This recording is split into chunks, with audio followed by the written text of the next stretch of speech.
المومنین سیدہ عائشہ رضی اللہ تعالی عنہا فرماتی ہیں کہ حضور علیہ السلام کو رمضان المبارک کے بعد سب سے زیادہ روزے شعبان المعظم میں رکھتے ہوئے دیکھا ہے۔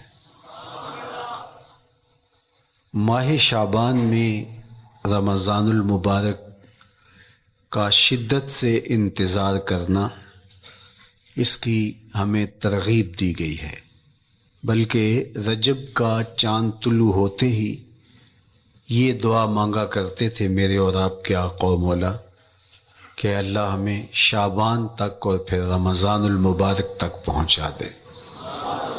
اس مہینے کا آنے والے موسم نور کا استقبال کرنا، اس کے شوق میں بے تابیوں کا اظہار کرنا، یہ اللہ جل شانہ کے ساتھ محبت کی علامت ہے۔ شعبان المعظم کے دن گن گن کے گزارے جائیں کہ اتنے دن رہ گئے ہیں رمضان المبارک میں، اب اتنے دن رہ گئے ہیں رمضان المبارک میں۔ انسانی ذہن میں یہ سوال پیدا ہو سکتا ہے کہ متعینہ وقت پر تو اس مہینے نے آنا ہی ہے، اور اگر زندگی موجود رہی تو اس کو پا ہی لیں گے، تو اس شدت سے انتظار کرنے کا کیا مطلب؟ تو اس کا جواب یہ ہے، بیرون ملک سے کسی کے بزرگ نے، والد نے یا کسی کے بیٹے نے آنا ہو تو وہ 2 ماہ قبل ہی آنکھیں فرش راہ کیے ہوتے ہیں اور گن گن کے دن گزار رہے ہوتے ہیں، اور جو ہی لمحے قریب آتے ہیں تو پھر گھڑیاں اور ساعتیں بھی گنی جاتی ہیں۔ بار بار گھڑی دیکھتے ہیں، ابھی تک پہنچے نہیں، جبکہ یہ طے ہے کہ 5:02 پہ فلائٹ اترے گی۔ تو بار بار گھڑی دیکھنے کا مطلب لاہور سے 2 گھنٹے یہاں گجرانوالہ میں پہنچتے ہوئے لگیں گے، لیکن ہر 10 منٹ کے بعد کہ ذرا پتہ کرو کہاں تک پہنچے ہیں۔ کیا مطلب اس کا؟ مطلب اس کا یہ ہے کہ جب سینے میں کسی کا انتظار رکھا ہوا ہو تو پھر بے تابیاں، بے چینیاں، اضطراب موجود ہوتا ہے۔ ہم دنیا کے لوگوں کے ساتھ جو ربط و رشتہ رکھتے ہیں اس کے مطابق ان کا انتظار ہوتا ہے۔ کچھ آنے والے ایسے بھی ہوتے ہیں جنہوں نے ہمیں بتایا ہوتا ہے کہ فلاں دن ہم پہنچیں گے، اور وہ دروازے پہ دستک دے رہے ہوتے ہیں اور ہم سو کے اٹھ رہے ہوتے ہیں، اور اچانک جب پتہ چلتا ہے کہ فلاں باہر دروازے پہ دستک دے رہے ہیں تو ہم استقبال تو کر رہے ہوتے ہیں، لیکن ہمارے ذہن میں یہ بھی ہوتا ہے وہ میں بھول گیا، تو اب تو یہ کام بھی میرے ذمے ہے، تو مجھے یاد آ گیا ہوتا۔ تو جن لوگوں کے لیے دل میں محبتوں کی جگہ ہو تو ان کے لیے پھر سارے کام مؤخر کر کے ان کے استقبال کیے جاتے ہیں۔ یہ مہینہ اللہ کی رحمتوں کا موسم بہار ہے، چھم چھم رحمتیں برستی ہیں، انوار اترتے ہیں، گناہگاروں کو آتش دوزخ سے نجات بخش دی جاتی ہے۔ تو اس کا استقبال کرنا، اس کے لیے انتظار کرنا، گن گن کے دن گزارنا، لمحے اور ساعتیں بسر کرتے ہوئے بار بار ماہ سیام کا ذکر کرنا، یہ اس مہینے کے ساتھ محبت کی دلیل ہے، اور اس مہینے کے ساتھ محبت اللہ سے محبت کی دلیل ہے۔ اس لیے اس مہینے کا استقبال کرنا، اس کے لیے تیاری کرنا، اپنے گھر کو صاف کرنا، اس کے لیے اپنی اولاد کے دل میں شوق پیدا کرنا اور ماحول پہلے پیدا کرنے کی کوشش کرنا، تاکہ جو ہی یہ ماہ جلوہ گر ہو تو روزہ رکھنے کا مزاج پیدا ہو چکا ہو، تلاوت کلام مجید کا مزاج پیدا ہو چکا ہو، دیگر نوافل اور اچھے اعمال بجا لانے کی عادت پڑ چکی ہو۔ تو شعبان میں ہی اس کی تیاری ہوتی ہے تاکہ رمضان المبارک آتے ہی ہم پوری طرح سے مستعد اور فعال ہو کر کے اس مہینے کی برکتوں کو سمیٹ لے۔ اللہ کے محبوب علیہ السلام نے ارشاد فرمایا کہ جب ماہ سیام آتا ہے فتحت ابواب الجنہ، تو جنت کے 8 دروازے کھول دیے جاتے ہیں۔ جنت تو اللہ جل شانہ کی کرم نوازیوں کا ایک ایسا خوبصورت منظر ہے کہ آج تک نہ کسی آنکھ نے اس کو دیکھا، نہ کسی کان نے سنا، اور نہ اس کا کوئی تصور کر سکتا ہے، ایسی خوبصورت بنائی ہے۔ وہاں کی ہوائیں جب چلتی ہیں تو گرد نہیں اڑتا، کستوری اڑتی ہے۔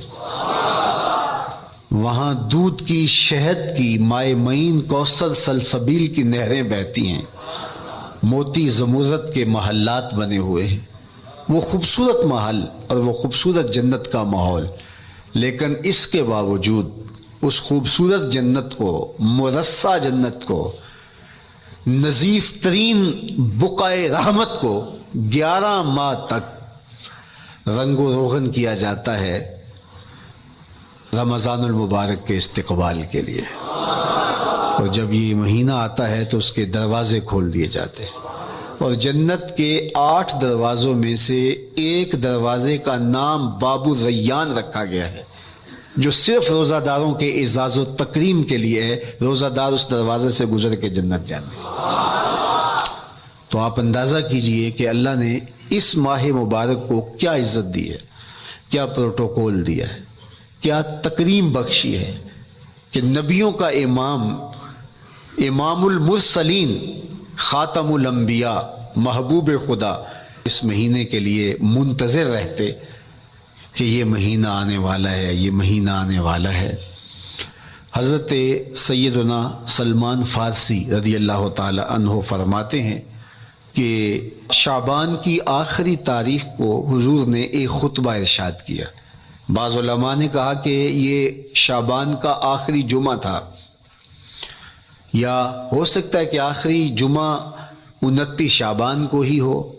تو رمضان المبارک سے قبل حضور نے یہ خطبہ ارشاد کیا، جو مختلف کتب احادیث میں موجود ہے۔ یا ایھا الناس، اے لوگو، قد اظلکم شہر عظیم، اللہ نے تمہارے اوپر ایک بہت پاکیزہ، پر نور، عالی مرتبت مہینہ سایہ فگن کر دیا ہے۔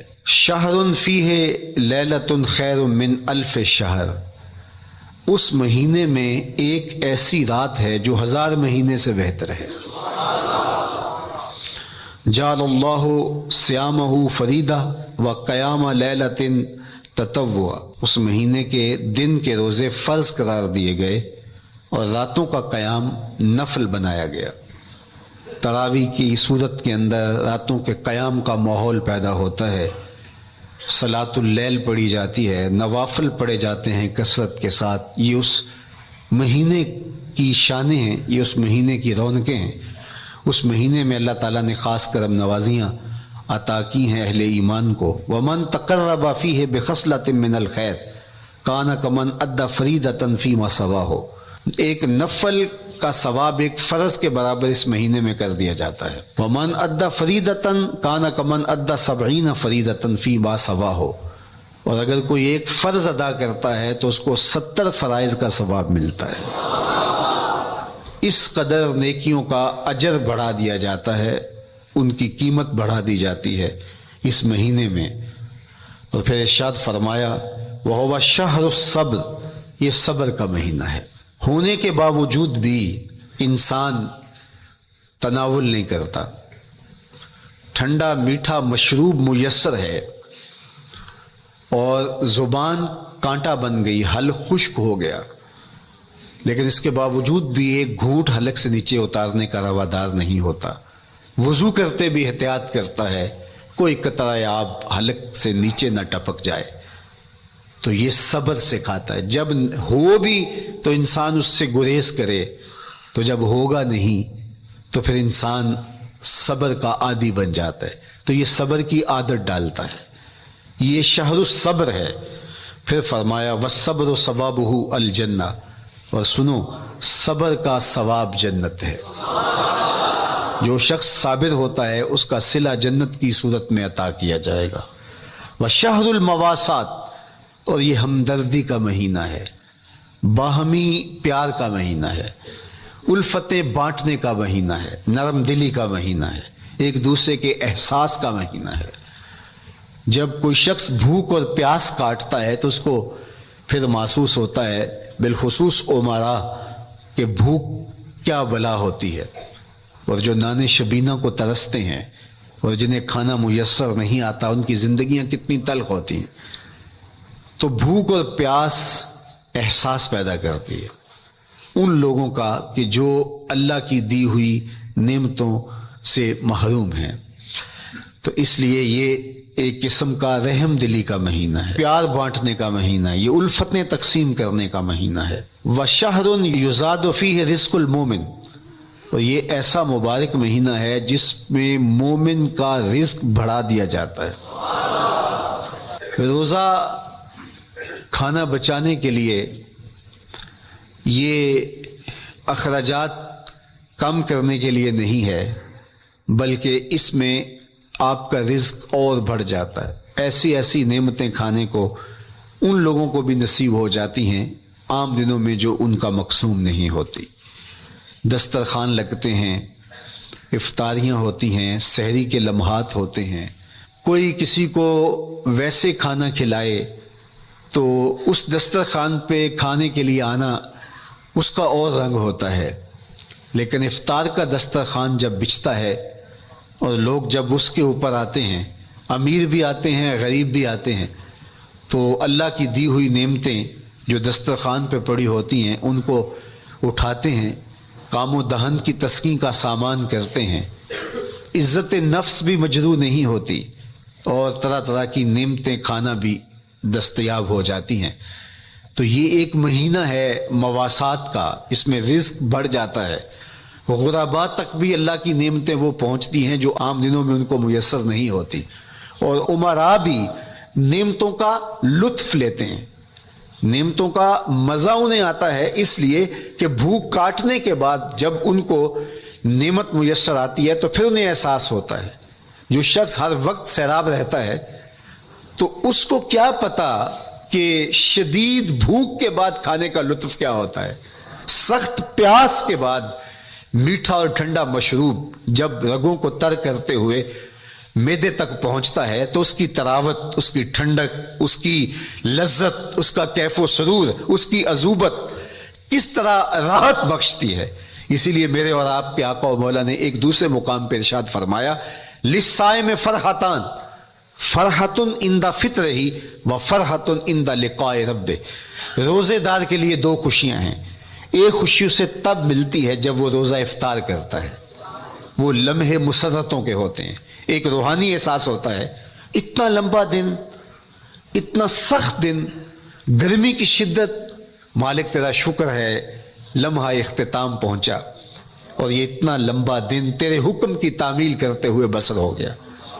ایک تو روزہ کھولتے ہوئے وہ ایک سرشاری ہوتی ہے، وہ ایک لذت ہوتی ہے، روحانی تسکین ہوتی ہے. آج کل وہ افطار کے دسترخوان لگتے ہیں تو جس طرح ہمارے سارے معاملات جو ہیں وہ ملوث ہو گئے ہیں ریا سے، تسنن سے، اس طرح افطار بھی ایک فیشن کے طور پہ فروغ پا رہی ہے. تو اس میں امراء کو اور شخصیات کو بلایا جاتا ہے اور ایسے لوگ کثرت کے ساتھ ہوتے ہیں جن کا روزہ بھی نہیں ہوتا. تو پھر ظاہر ہے رسماً تو اتنی دیر تک وہ کچھ نہیں اٹھا سکتے جب تک اذان کی آواز نہیں آتی، افطار کے لمحے نہیں آتے. تو اس وقت جو روزہ دار ہوتا ہے جب وہ مشروب لے رہا ہوتا ہے، جب وہ کوئی لقمہ اتار رہا ہوتا ہے، تو اس کی جو فرحت ہوتی ہے، اور جس نے روزہ نہیں رکھا اور وہ بھی افطار کے دسترخوان پہ بیٹھا ہے، تو کیا اس کو کوئی روحانی حظ، کوئی سرور، افطار کے لمحوں کا کوئی لطف مل سکتا ہے؟ وہ بیچارہ کتنا بے چین ہوتا ہوگا کہ یہ شخص ہے کمزور ہے، سارا دن مزدوری کر کے آیا ہے اور اس کا بھی تو سارا دن گزر گیا بھوک اور پیاس سے، اور میں صحت مند ہوں اور سارا دن ٹھنڈے ماحول میں رہا ہوں اور مجھے توفیق نہیں ملی. تو وہ گھونٹ کتنے مشکل اس کے لیے ہوتے ہوں گے. اور روزہ دار کے لیے کس قدر وہ آسودہ بخش لمحے ہوتے ہیں کہ جب اس کو یہ مسرت ہو رہی ہوتی ہے کہ مالک تیرا شکر، گرم موسم، زبان کانٹا، حلق خشک، اور تو نے تکمیل تک لمحے پہنچائے اور میرا دن خیریت سے گزر گیا، تو وہ اس کے لیے ایک خوشی کا لمحہ، روحانی مسرت کی کیفیت۔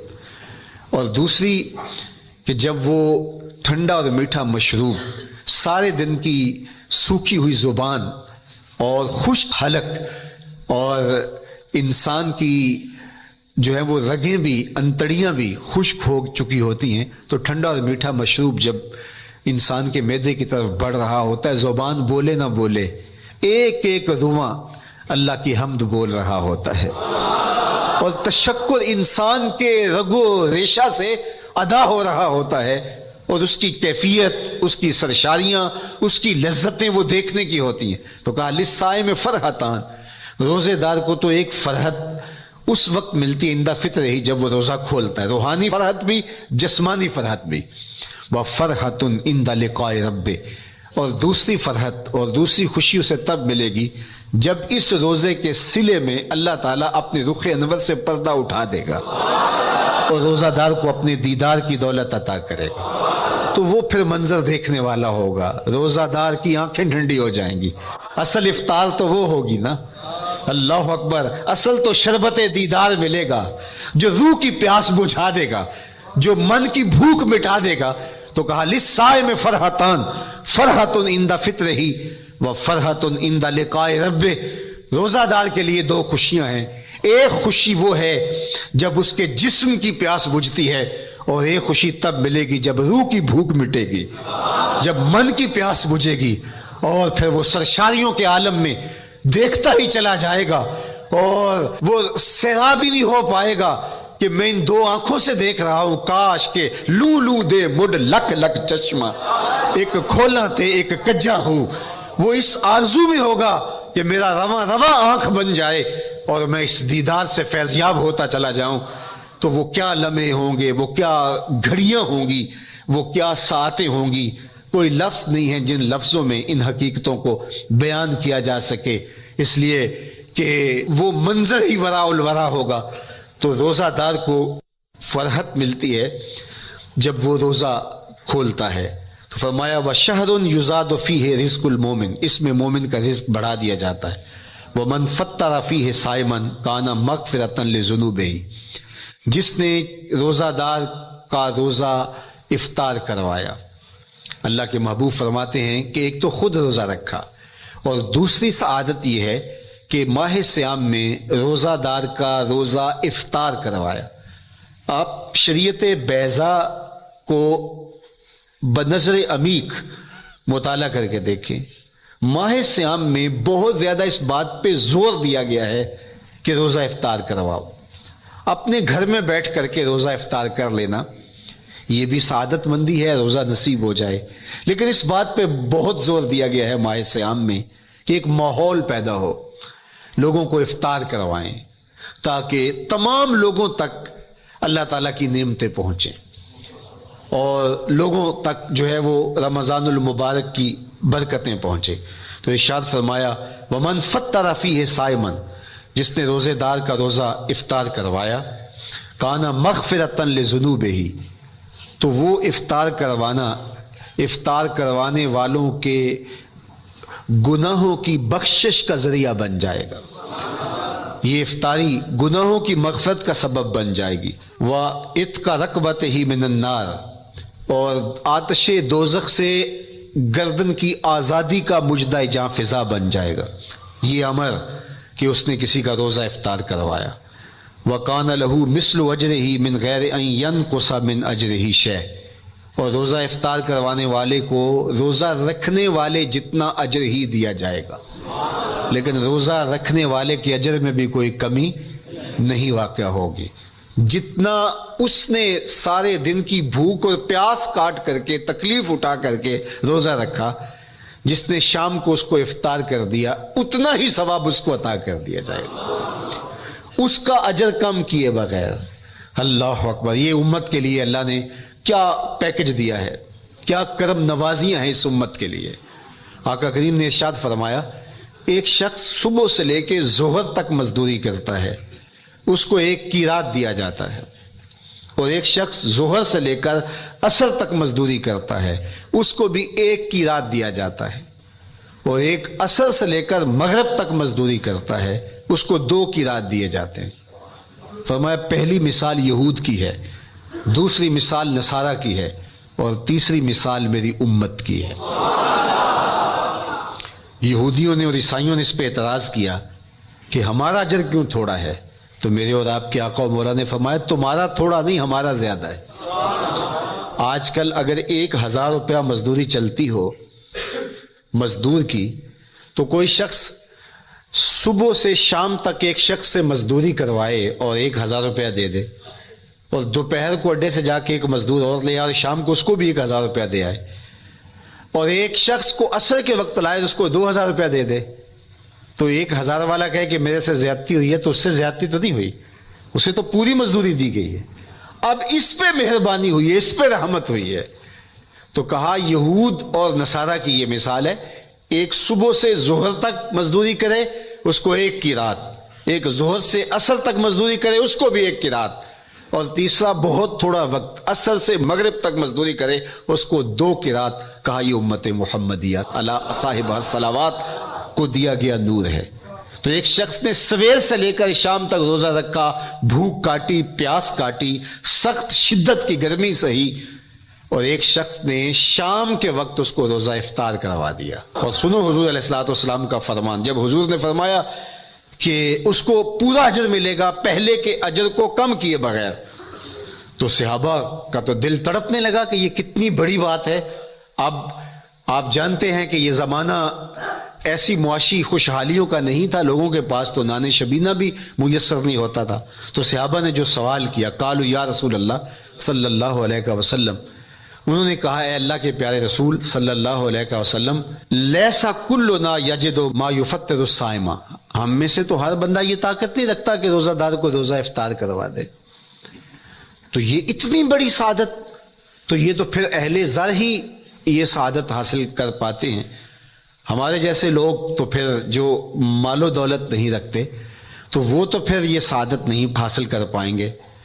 تو میرے اور آپ کے آقا و مولا نے کیا فرمایا؟ قال، حضور نے ارشاد فرمایا، یؤتی اللہ ھذا الثواب، یہ ثواب اللہ اسے شخص کو بھی عطا کرے گا، من فطر صائما علی مزقۃ لبن او تمرۃ او شربۃ من ماء، فرمایا کہ یہ اجر اللہ اس کو بھی عطا کرے گا جس نے کسی کا روزہ 1 گھونٹ دودھ سے کھلوا دیا، یا 1 کھجور سے کھلوا دیا، یا پانی کے 1 گھونٹ سے اس کا روزہ افطار کروا دیا۔